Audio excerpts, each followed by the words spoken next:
నమస్తే, welcome to Aadan. నేను కిషోర్ కుమార్. నా వీడియోలు ఎక్కడా మిస్ కాకుండా డైరెక్ట్గా అవన్నీ మీ ఫోన్కే, మీ వాట్సాప్కే వచ్చి చేరాలనుకుంటే స్క్రీన్ మీద కనిపిస్తున్నటువంటి నంబర్కి వాట్సాప్లో హాయ్ అని ఒక చిన్న మెసేజ్ పెట్టండి. మా టీం ఎప్పటికప్పుడు నా వీడియోలన్నీ మీకు చేరవేస్తుంది. ఇది కేవలం వాట్సాప్ సర్వీస్ మాత్రం. దయచేసి ఎలాంటి కాల్స్ చేయొద్దు, ఎలాంటి కాల్స్ కూడా స్వీకరించబడవు. ఇక అసలు పాయింట్కి వచ్చేస్తాం. గత 2-3 రోజుల నుంచి సాయిరెడ్డికి లిక్కర్ స్కామ్కు సంబంధించి విచారణకు రావాలని నోటీసులు వచ్చిన దగ్గర నుంచి ఒక పాట పెద్ద ఎత్తున ట్రెండింగ్లోకి వచ్చింది. తాత వస్తాడే దుమ్ము దులిపి పోతాడే అని చెప్పేసి అనుకున్నట్టుగానే సాయిరెడ్డి వచ్చాడు, దుమ్ము దులిపిపోయాడు. ఎస్, లిక్కర్ స్కామ్ జరిగింది, పెద్ద ఎత్తున సొమ్ము చేసుకున్నారు, కొన్ని వందల వేల కోట్ల రూపాయల దోపిడీ జరిగింది. దానికంతటికీ కర్త కర్మ క్రియ మొత్తం ఆ పార్టీ వాళ్ళే, ఆ పార్టీ పెద్దల కనుసన్నలోనే ఇదంతా జరిగిందని చెప్పేసి తనకు తెలిసిన విషయాలను పోసగుచ్చినట్టుగా చెప్పి కొన్ని చెప్పకూడని విషయాలను ప్రశ్నల రూపంలో అడిగినప్పుడు మాత్రం తెలివిగా దాటివేసినటువంటి పరిస్థితి అయితే చాలా క్లియర్గా కనిపించింది. ఏం చెప్పాడు, ఏం ఒప్పుకున్నాడు, ఏం చెప్పడానికి వెనకాడాడు, ఏ విషయంలో జంకాడు అనేది నేను క్లియర్గా చెప్పేటటువంటి ప్రయత్నం అయితే ఈ వీడియోలో చేయబోతున్నాను. ఒక్కసారి మనం చూసినట్టయితే మనం ముందుగా చెప్పుకున్నట్లుగా మద్యం కుంభకోణం రాజ్ కసిరెడ్డి సూత్రధారి అంటూ మొదటి నుంచి మనం మాట్లాడుకుంటున్నటువంటి అంశాలే. రాజ్ కసిరెడ్డి సూత్రధారి, పాత్రధారి అని చెప్పేసి ఆ రోజు కాకినాడ పోర్టుకు సంబంధించినటువంటి అంశంలో విచారణకు హాజరైన సందర్భంలో ఎవరు అడగకపోయినా సరే మద్యం కుంభకోణం అని చెప్పేసి, అందుట్లో రాజ్ కసిరెడ్డి పాత్రధారి, సూత్రధారి, కర్త కర్మ క్రియ అని చెప్పేసి ఏ రోజైతే సాయిరెడ్డి చెప్పాడో అప్పటి నుంచే ఈ అంశం మద్యం స్కామ్ అనేది పెద్ద ఎత్తున ముందుకు రావటం, ఊపందుకోవడం జరిగింది. ఆ తర్వాత సాయిరెడ్డి స్టేట్మెంట్ తర్వాతే దీంట్లో కదలిక వచ్చింది. ముందడుగు వేశారు. రాజ్ కసిరెడ్డికి నోటీసులు ఇచ్చారు. 1 కాదు, 2 కాదు, 3 సార్లు అతను నోటీసులు తీసుకున్నా సరే విచారణకు హాజరు కాలేదు, తిరస్కరించేశాడు. ఇప్పుడు ఏకంగా పరారీలో ఉన్నాడు. మొత్తానికి రాజ్ కసిరెడ్డి తండ్రిని మాత్రం పట్టుకొని విచారణకైతే తీసుకురాగలిగారు. ఆ నేపథ్యంలో ఈరోజు విచారణకు హాజరైనటువంటి సాయిరెడ్డి చాలా విషయాలు చెప్పాడు. మద్యానికి సంబంధించి 2 కీలకమైనటువంటి మీటింగులు జరిగాయట కదా, నిజమేనా అని చెప్పి సూటిగా అడిగారు. 2 కీలకమైనటువంటి మీటింగులు మద్యం పాలసీ, లిక్కర్ పాలసీ కన్నా ముందే, అసలు ఈ పాలసీ రావడానికన్నా ముందే జరిగాయి. జరిగితే ఎవరెవరు హాజరయ్యారనేటటువంటి అంశాలను కూడా సిఐడి వారు సేకరించగలిగారు. ఎలా సేకరించారో తెలుసా? అసలు ఆ బ్రవరేజెస్ కార్పొరేషన్కి సంబంధించినటువంటి ఎండీగా ఉన్న వాసుదేవరెడ్డి, అదేవిధంగా సత్యప్రసాద్ అనేటటువంటి స్పెషల్ ఆఫీసర్, వాళ్ళిద్దరూ గతంలోనే సిఐడి విచారణకు వచ్చారు. వచ్చిన సందర్భంగా ఇలా జరిగిందండి అని చెప్పేసి చాలా విషయాలు చెప్పారు. అందుట్లోని కీ పాయింట్ని పట్టుకునే సాయిరెడ్డిని అడిగితే ఎస్ నిజమే అని చెప్పేసి ఒప్పుకున్నాడు. ఈ లిక్కర్ పాలసీ తయారవటానికన్నా ముందే 2 సార్లు మీటింగ్ అయిందట. అది కూడా 2 సార్లు సాయిరెడ్డి నివాసంలోనే. ఫస్ట్ టైం హైదరాబాద్లో జర్నలిస్ట్ కాలనీలో ఉన్నటువంటి ఇంట్లో జరిగితే, రెండోసారి విజయవాడలో ఉన్నటువంటి ఇంట్లో జరిగిందట. ఎవరెవరు హాజరయ్యారు సాయిరెడ్డి ఇంటికి?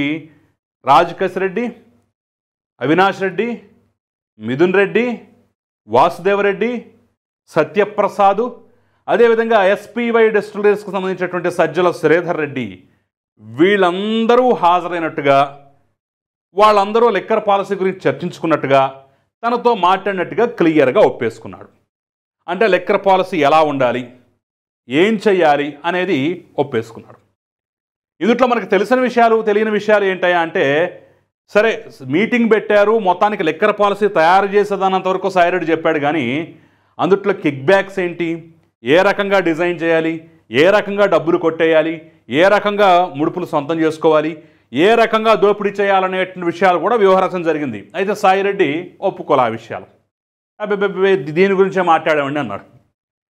రెండోసారి జరిగిన మీటింగులాట ఓఎస్డి కృష్ణమోహన్ రెడ్డి, అదేవిధంగా ఐఏఎస్ ఆఫీసర్ ధనుంజయ రెడ్డి, వీళ్ళిద్దరూ జగన్మోహన్ రెడ్డికి అత్యంత సన్నిహితులు, కళ్ళు ముక్కు చెవులు వంటి వాళ్ళు. వాళ్ళిద్దరు కూడా హాజరయ్యారు కదా, ఏం మాట్లాడుకున్నారు, వాళ్ళు వచ్చి ఏం చెప్పారని చెప్పేసి కూడా సాయిరెడ్డిని డైరెక్ట్గా ప్రశ్నిస్తే, వాళ్ళిద్దరూ హాజరయ్యారా? ఏమోనండి నాకు గుర్తులేదు, నేను ఫస్ట్ టైం చెప్పాను కదా, ఆ బ్యాచే రెండోసారి కూడా వచ్చారు, వీళ్ళు హాజరైనట్టు నాకు ఎక్కడా గుర్తులేదు, ఒకవేళ గుర్తొస్తే రేపు ఇంకోసారి నన్ను విచారణకు పిలిపిస్తారు కదా, అప్పుడు క్లియర్గా చెప్తానండి అని చెప్పేసి చెప్పాడట. అంటే ఇక్కడ క్లియర్గా అర్థమవుతుంది ఏంటంటే వాళ్ళ పేర్లు ప్రస్తుతానికి దాచిపెట్టాలి, అవసరాన్ని బట్టి రేపు పేకల మీదకి వస్తే ఎస్ నిజమే అని చెప్పేసి ఒప్పేసుకోవాలనేటటువంటి రీతిలోనే ఆయన వ్యవహారం ఉంది తప్ప మరొకటైతే కనిపించట్లేదు. సో క్లియర్, లెక్కర్ పాలసీ ఎవరి కనుసన్నల్లో జరిగింది, ఎవరు రూపుదిద్దారు, ఎవరు తయారు చేశారనే అంశాన్ని సాయిరెడ్డి డైరెక్ట్గా చెప్పేశాడు, ఒప్పేసుకున్నాడు. క్లియర్. ఏ కసిరెడ్డి రాజు వైపు అయితే వేలెత్తి చూపిస్తున్నాడో, ఏ కసిరెడ్డి రాజే కర్మాక్రియ అంటున్నాడో, కసిరెడ్డి రాజుకు పైన కూడా మిథున్ రెడ్డి ఉన్నాడు, బిగ్ బాస్కి కసిరెడ్డి రాజుకి మధ్యలో మిథున్ రెడ్డి అనుసంధానకర్తగా ఉన్నాడని చెప్పేసి పదే పదే పదే పదే వార్తాపత్రికల్లోనూ అదేవిధంగా సిఐడి ఇన్వెస్టిగేషన్లో తేలుతున్నటువంటి అంశాలను బట్టి చూస్తున్నట్టయితే ఎస్ వాళ్ళు చెప్పిందంతా వాస్తవమే, వీళ్ళే తయారు చేశారు. తయారీదారు, సరఫరాదారు, అమ్మేవాడు ఒక కొనేవాడు తప్ప మొత్తం మన కనుసన్నల్లోనే ఉండి మద్యం ద్వారా పెద్ద ఎత్తున కొమ్మరించుకోవాలి కోట్ల రూపాయలని చెప్పేసి ఏ రకంగా వ్యూహరచన చేశారో అది జరిగింది, వాస్తవమే అని చెప్పేసి కొంచెం లైటర్ వేలో సాయిరెడ్డి కూడా చెప్పేశారు. ఎస్, అంతేకాదు దీనికి సంబంధించి 100 కోట్ల రూపాయలు మీరు ఇప్పించారట కదా, చాలా కీలకమైనటువంటి అంశం. 100 కోట్ల రూపాయలు అరబిందో దగ్గర నుంచి ఇప్పించారట కదా అంటే, అవునండి మిథున్ రెడ్డి అను అదేవిధంగా కసిరెడ్డి రాజు ఇద్దరు నా దగ్గరకు వచ్చారండి, అదాన్ డిస్టిలరీ అను మరో దానికి సంబంధించి మేము కూడా వ్యాపారం చేసుకుంటామంటే వాళ్ళకు 60 కోట్లు వీళ్ళకు ఒక 40 కోట్లు ఇప్పించానండి, 12% వడ్డీతోటి. వాళ్ళు తిరిగి అసలు డబ్బు ఇచ్చారు తప్ప మిగతా వడ్డీ నాకు ఇవ్వలేదండి, వాళ్ళకి ఇవ్వలేదండి, అరబిందో వాళ్ళకి అక్కడ ఇంకా డిస్ప్యూట్లో పడిపోయిందండి అని చెప్పేసి ఆ విషయాన్ని కూడా చాలా క్లియర్గా కొండ బద్దలు కొట్టినట్టుగా చెప్పేశాడు. కిక్ బ్యాక్స్ ఉన్న సంగతి అయితే చెప్పలేదు కానీ డబ్బులు మారాయి కసిరెడ్డి రాజే అని చెప్పేసి అంటున్నాడు. అదాన్ డిస్టిలరీ ఈ అంశాల్లో నేను డబ్బిప్పించానని చెప్పేసి చెప్తున్నాడు కానీ దాని ద్వారా జరిగినటువంటి వ్యాపారం, దాని వెనుకున్నటువంటి సూత్రధారులు, పాత్రదారు, అసలు ఒక ప్రశ్నకైతే ఈ మద్యం అంశానికి సంబంధించి కేవలం మొదటి 3 నెలలు మాత్రమే నేను పర్యవేక్షించాను, ఆ తర్వాత అసలు నా పర్యవేక్షణే లేదు అని చెప్పేసి అయితే సాయిరెడ్డి క్లియర్గా ఒప్పుకున్నటువంటి పరిస్థితి. కసిరెడ్డి రాజును పట్టకరండి, ఆయన నిజాలు చెప్తాడు. ఏ ప్రశ్న అడిగినా అంతే, ఇందుట్లో ఎవరెవరి పాత్ర ఉంది, కసిరెడ్డి రాజును పట్టకరండి, ఆయన నిజాలు చెప్తాడు. అసలు ఈ డబ్బులు మొత్తం బిగ్ బాస్కు చేరాయట కదా, ఎలా చేరాయంటే కసిరెడ్డి రాజును పట్టకరండి, ఆయన మొత్తం చెప్తాడు. అసలు ఈ బిగ్ బాస్ ఎవరండి అని అంటే నాకు తెలియదండి, కసిరెడ్డి రాజును పట్టకరండి, ఆయన మొత్తం చెప్తాడు. మొత్తం ఇదే నామస్మరణతోటి కసిరెడ్డి రాజును పట్టరండి అతను చెప్తాడు, కసిరెడ్డి రాజును పట్టరండి ఇది చెప్తాడు. తాను కొంచెం మార్చేదన్న సులువుగా చెప్పగలిగే ప్రశ్నలకు టకటకా చెప్పేశాడు. మిగతా అన్నింటికి నాకు తెలియదు అతన్ని బట్టరండి, నాకు తెలియదు అతన్ని బట్టరండి, నాకు తెలియదు అతన్ని బట్టరు, ఇదే ధోరణిలో అయితే కొనసాగింది. అయితే సాయిరెడ్డి మరో అంశాన్ని కూడా చాలా క్లియర్గా చెప్పాడు, ఇది ఇప్పటితో పాదు, దీంతో పోయే అవకాశం అయితే లేదు, ఇంకెన్నిసార్లు పిలుస్తారో వీళ్ళు, ఎన్నిసార్లు నేను అటెండ్ కావాల్సి వస్తుందో అనేటువంటి అంశాన్ని కూడా చాలా క్లియర్గా చెప్పారు. దీంతో పాటుగా రాజకీయపరమైనటువంటి అంశాలు కూడా టచ్ చేశారు. 2వ స్థానంలో ఉండేటటువంటి నన్ను 2000 స్థానంలోకి పడగొట్టారు, ఇదంతా జగన్మోహన్ రెడ్డి క్వార్టరే, ఆయన మనసులో నేను లేనని తెలిసి బయటకు వచ్చేస్తానని చెప్పేసి పాటే పాడినా సరే సజ్జలకి సాయిరెడ్డికి మధ్య ఒక సవతుల పోట్లాట్లాగా గొడవ జరుగుతోంది అనే అంశాన్ని అయితే మరొక్కసారి సాయిరెడ్డి మాటలను బట్టి మనం చాలా క్లియర్గా అర్థం చేసుకోవచ్చు అనమాట. అట్ ద సేమ్ టైం లెక్కర పాలసీకి సంబంధించి తన చేతికి ఎలాంటి మకిలి అంటలేదు, మొత్తం వాళ్లే చేశారు, వాళ్లే చూసుకున్నారు, వాళ్ళ ద్వారానే జరిగింది అని చెప్పేసి చెప్పడం ద్వారా నేను సేఫ్గా ఉండాలి, వాళ్ళు ఇరుక్కుపోయినా పర్వాలేదు, వాళ్ళు ఇరుక్కుపోయి దాని ద్వారా ఎవరు ఇరుక్కుపోయినా పర్వాలేదు, నేను మాత్రం తప్పించుకోవాలనేటటువంటి అంశాన్ని అయితే పదే ఒక అస్త్రంలాగా ఉపయోగించాడు సాయిరెడ్డి. సేడి దగ్గర ప్రశ్నల్లోనూ అదే కనిపించింది, బయటకు వచ్చిన తర్వాత మీడియాకి ఇచ్చినటువంటి ఇంటర్వ్యూలో కూడా, అంటే ప్రెస్ మీట్లో కూడా అదే కనిపించింది. ఒక రకంగా చెప్పాలంటే సాయిరెడ్డి మాట్లాడిన మాటలు ఎలా ఉన్నాయంటే, రాజ్ కసిరెడ్డి అనేటటువంటి వ్యక్తిని నేనే పరిచయం చేశాను, కానీ ఇప్పుడు చంపలేసుకుంటున్నాను, ఇంతటి దుర్మార్గుడు, ఇంతటి నీచుడు, ఇంతటి క్రిమినల్ని పరిచయం చేసినందుకు నేను బాధపడుతున్నాను, సిగ్గుపడుతున్నాను అనేటటువంటి రీతిలో సాయిరెడ్డి మాట్లాడాడు. అది కూడా మళ్ళీ అవినాష్ రెడ్డి కానీ యువతల కొంతమంది పెద్దలు నాకు పరిచయం చేస్తే నేనే తీసుకొచ్చాను, ఆ తర్వాత ఐటీ సెల్లో పెట్టాను, సోషల్ మీడియాలో పెట్టాను, ప్రశాంత్ కిషోర్ ఉన్నప్పుడు ఆ ప్రోటోకాల్స్ అవన్నీ చూసుకునే కార్యక్రమాల్లో పెట్టాను. కానీ ఇంతగా మోసం చేస్తాడని, ఇంత దుర్మార్గుడని, ఇంత కుంభకోణానికి పాల్పడతాడని, ఇంత ఇచ్చేస్తాడని చెప్పేసి అయితే నేను ఎక్కడ అనుకోలేదని చెప్పేసి శుద్ధపూస కబుర్లు కూడా సాయిరెడ్డి చెప్పాడు. పరిచయం చేసింది తానే, ఇప్పుడు బాధపడుతుంది కూడా తానే అనేటటువంటి రీతిలో బిల్డప్ ఇవ్వటం అయితే మనం చాలా క్లియర్గా అర్థం చేసుకోవచ్చు. సో సాయిరెడ్డి మరొక్కసారి లిక్కర్ స్కామ్ని కన్ఫర్మ్ చేశాడు. కసిరెడ్డి రాజును పట్టకరండి, అతని ద్వారా చాలా నిజాలు తెలుస్తాయని చెప్పేసి హింట్ ఇచ్చాడు.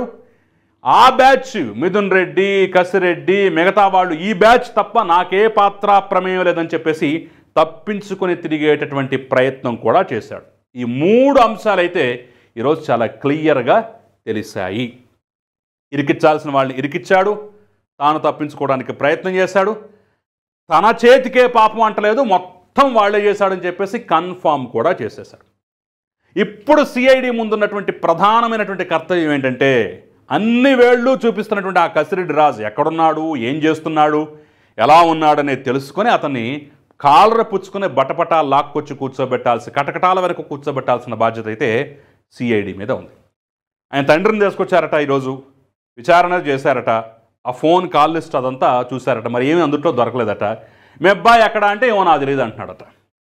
ఏ ప్రశ్న అడిగినా సరే మౌనమే నీ భాష ఓ మోగ మనస అంటాం కదా, ఆ టైపులో మౌనంగా కామ్గా ఏంటి శుభ్రంగా కొబ్బరినూనె రాసుకొచ్చినటువంటి పిల్లాడిలాగా బళ్ళో కూర్చుంటారే ఆ రకంగా కూర్చున్నాడు తప్ప సమాధానం లేదు చెప్పలేదట. ఫైనల్గా చెప్పేది ఏంటంటే రాజ్ కసిరెడ్డి దొరికితే మద్యం కుంభకోణానికి సంబంధించినటువంటి ఆ నుంచి బండిరా వరకు ప్రతి ఒక్క అంశం తెలుస్తుంది. అతని ద్వారానే ఇరుక్కోవాల్సిన వాళ్ళు ఇరుక్కుంటారు, మొత్తం మూలాలు బయటకు వస్తాయి.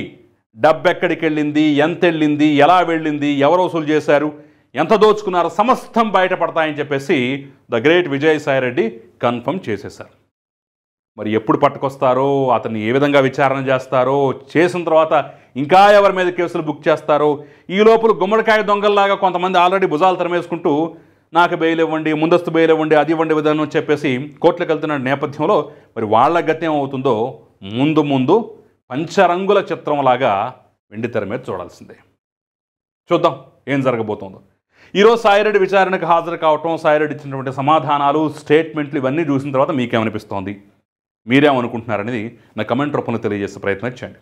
నమస్తే.